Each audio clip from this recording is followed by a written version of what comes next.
comment les droits les plus élémentaires des femmes iraniennes sont bafoués dans cette république islamique. Nous allons essayer d'éclaircir quelques violations des principes proclamés de la Charte internationale des droits de l'homme, dont l'Iran est l'un des pays signataires. Les lois actuelles appliquées sont celles de la charia. Ces lois dirigent la conscience morale et définissent les rapports entre les hommes et les femmes, ainsi que les relations entre les individus et l'État. Selon les articles 7 et 11 du Code pénal islamique, les sanctions en fonction des infractions sont de 4 types. Oudou peine. Ces peines sont fixées par la charia, par exemple le nombre de coups de fouet, la lapidation, etc. La Gessa, c'est Gessa on dit? Ressos, la loi de Ressos. Peine similaire ou identique au crime commis.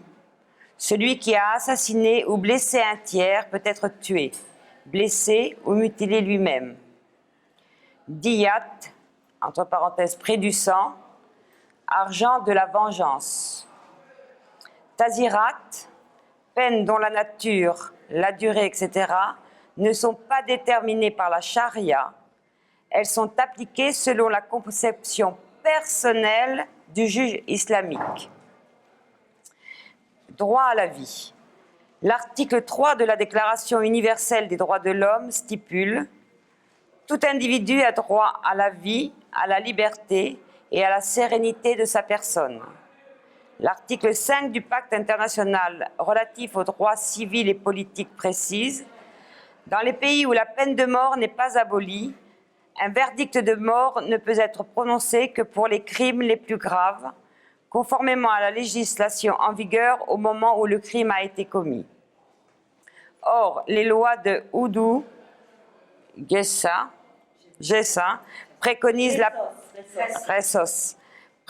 la peine de mort pour des infractions qui ne sont pas, dans la plupart des cas, des crimes les plus graves.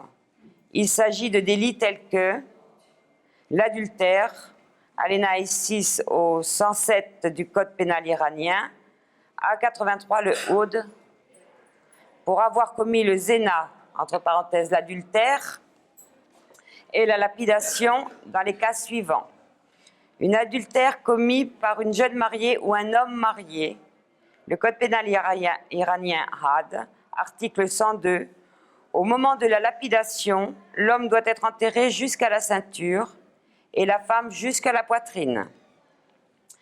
Article 103. Si au moment de la lapidation, le condamné peut se sauver, dans le cas où la condamnation est fondée sur un témoignage, il sera reconduit à sa place. Mais dans le cas d'une condamnation fondée sur ses propres aveux, on le laissera partir. Ça veut dire que le Code pénal iranien, article 68.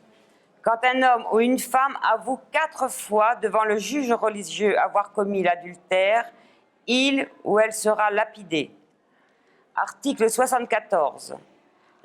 L'adultère sera prouvé par le témoignage de 4 hommes équitables, entre parenthèses ou justes, ou par 3 hommes et 2 femmes justes, entre parenthèses 2 femmes égale 1 homme. Article 76.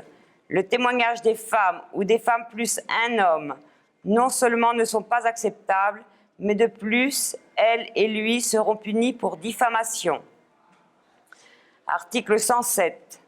L'adultère commis pendant des jours sacrés, comme des fêtes religieuses, le ramadan ou les vendredis, ou encore dans les lieux sacrés, comme les mosquées, sera sanctionné par une double punition, had et tazir.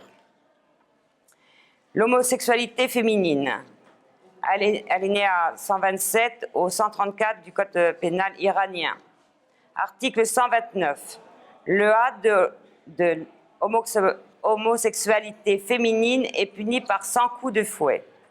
Article 131.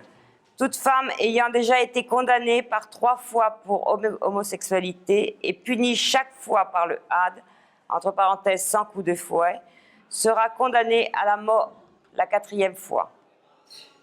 Article 134. Quand deux femmes qui ne sont pas parentes par le sang se trouvent nues sous la même couverture, sans nécessité, elles seront flagellées. Si le cas est répété, à la troisième fois, elles seront condamnées à 100 coups de fouet. Droit à la vie privée. La Déclaration universelle des droits de l'homme stipule dans son article 12 « Nul ne sera l'objet d'immixtion arbitraire dans sa vie privée, son domicile ou sa correspondance, ni d'atteinte à son honneur et à sa réputation. » Le système théocratique de la République islamique est un système d'inquisition. Les atteintes aux libertés individuelles et collectives ne se pratiquent pas seulement dans le domaine social, la vie privée des individus passe aussi sous le regard importun des mollahs.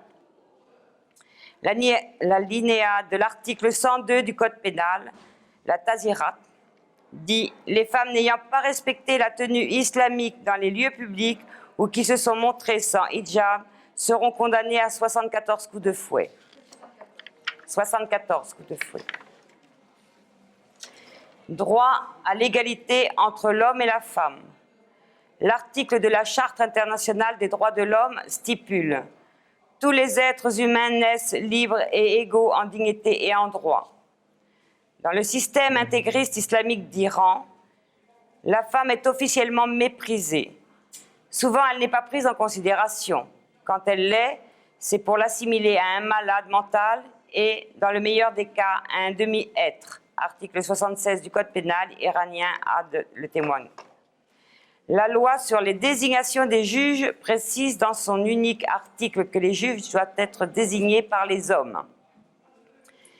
L'article 300 du Code pénal, diyat, spécifie que le diyé, entre parenthèses, prix du sang, d'une femme est la moitié de celui d'un homme.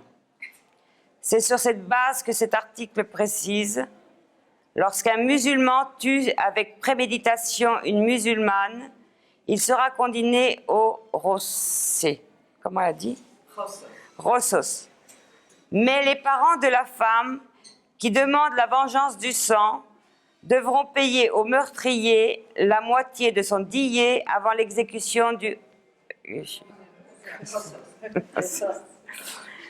Dans le même contexte, la loi laisse les vengeurs du sang de la femme choisir entre l'application du... avec le paiement de la moitié du diyé ou la demande de la moitié du diyé, entre parenthèses celui de la femme, au meurtrier. C'est-à-dire il a le droit de vivre s'il paye la moitié. En ce qui concerne le témoignage devant la justice, le témoignage d'une femme compte pour la moitié de celui d'un homme.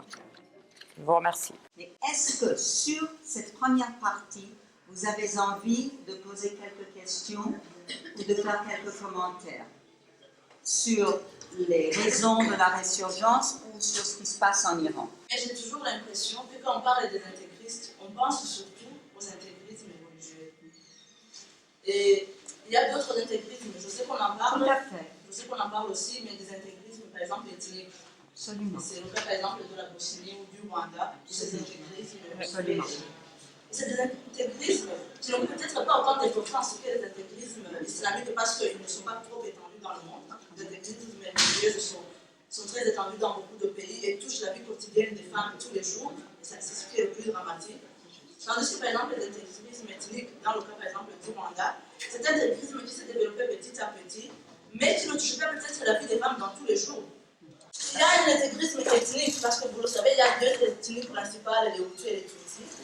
Et donc, le soutien à un régime qui développe un extrémisme, qui met en place des radios, des journaux pour développer cet intégrisme, et que des pays occidentaux les soutiennent, les financent l'armement, financent tout ça, ça aboutit au massacre qu'on a vu.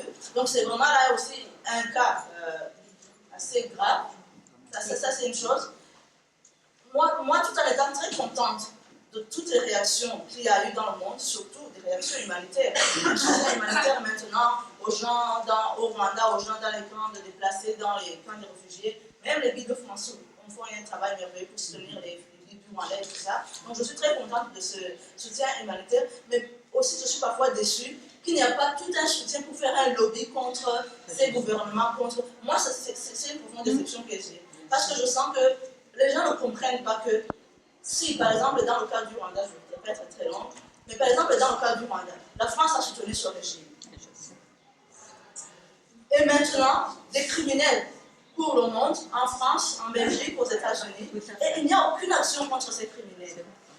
Et le plus grave, ce que les gens ne comprennent pas, c'est que ça va avoir une conséquence. Par exemple, au Rwanda, ça va développer notre intégrisme. Ça va peut-être encore aboutir à des massacres. Parce que moi, j'ai des amis rwandais, ils nous disent, vous savez, nous, on en a marre parce qu'il n'y a pas de justice. Des amis Tutsis, je veux dire. Il y a eu un génocide contre les Tutsis, il y a eu des massacres contre les Hutus de l'opposition. Maintenant, au Rwanda, c'est surtout les Tutsis qui ont le pouvoir, ça il faut se le dire, on ne se le cache pas. Et maintenant, quand ils voient que la France, la Belgique ne les soutiennent pas, il y a des victimes qui sont très malheureux, profondément malheureux. Ils disent, vous savez ce que nous on va faire? On va développer un terrorisme. On est prêt à faire même des actes de terrorisme en France ou en Belgique s'il le faut, pour qu'ils comprennent qu'on est fâché. Donc ça peut avoir des conséquences tellement graves que les gens ne comprennent pas. Maintenant, il y a tous des rapports qui disent que la France continue à soutenir parfois l'armée rwandaise qui est dans les camps. Alors quand les gens au Rwanda l'entendent, ils disent on va s'armer. Ça sera la confrontation. Et si les gens de l'extérieur attaquent, on va faire des massacres de ceux qui sont à l'intérieur. Donc les Tutsis du Rwanda peuvent être capables de faire des massacres à l'égard des Hutus qui sont à l'intérieur. Et ça sera de nouveau un génocide.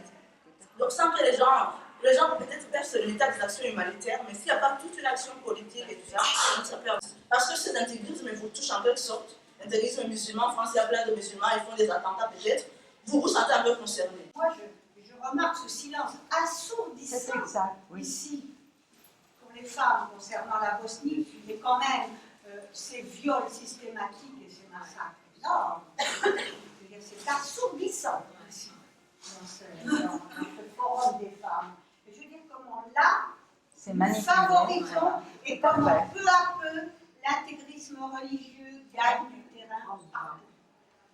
D'ajouter à cela,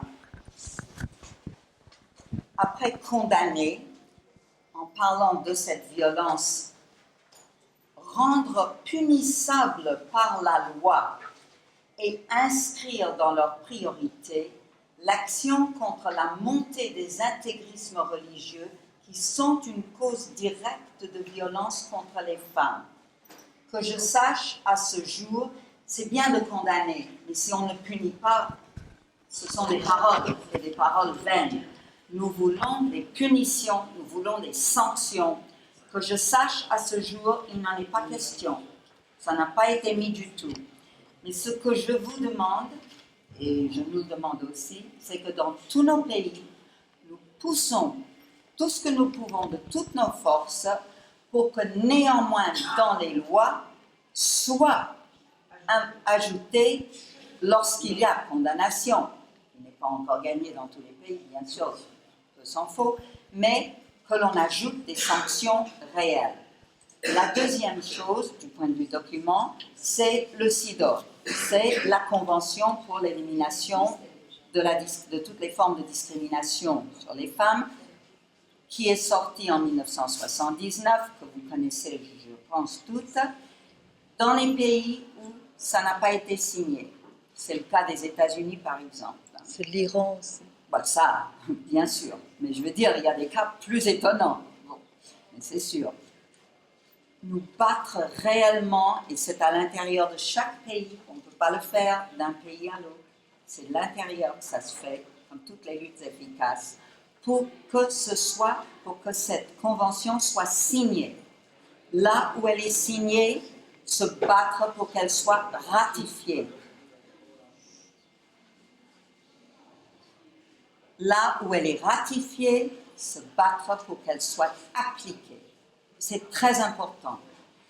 J'ai lu, avant de venir ici, j'ai vraiment parcouru tous les documents sortis des Nations Unies, de l'UNESCO, qui fait souvent des documents un peu à part, de l'Union européenne.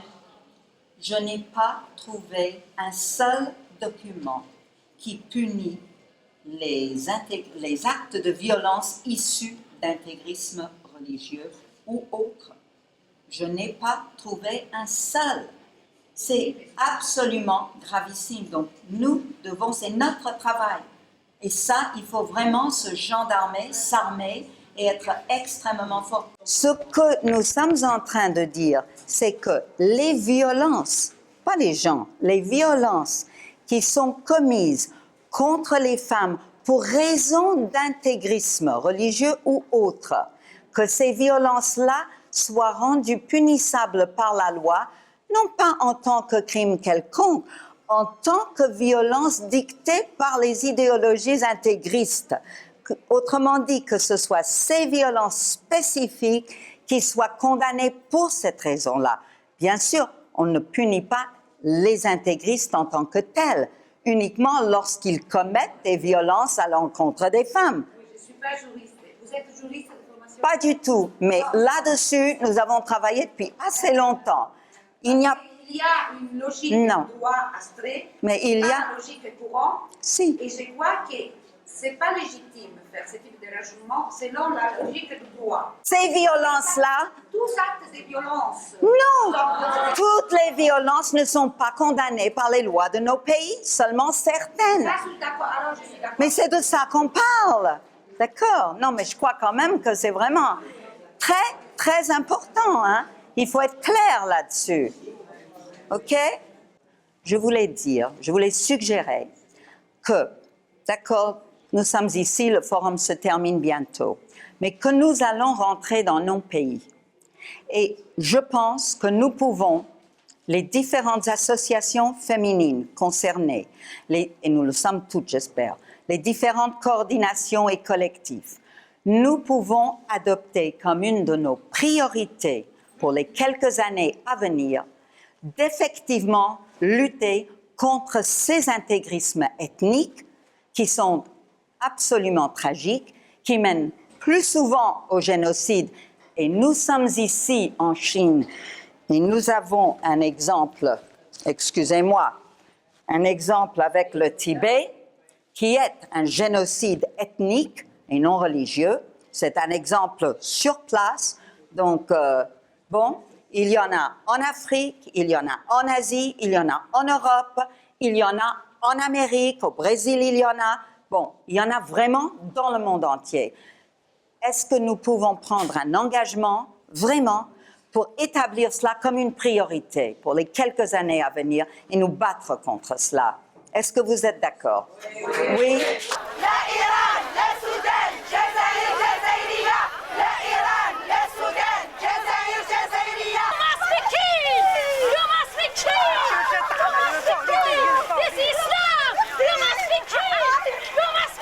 Hundreds of Iranian women have been stoned to death in the Islamic Republic of Iran because of so-called adultery.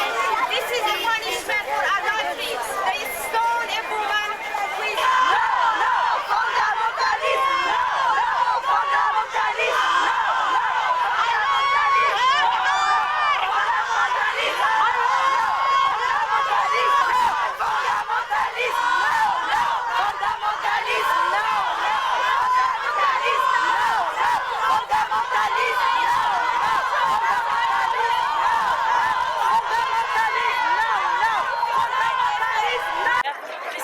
Voilà.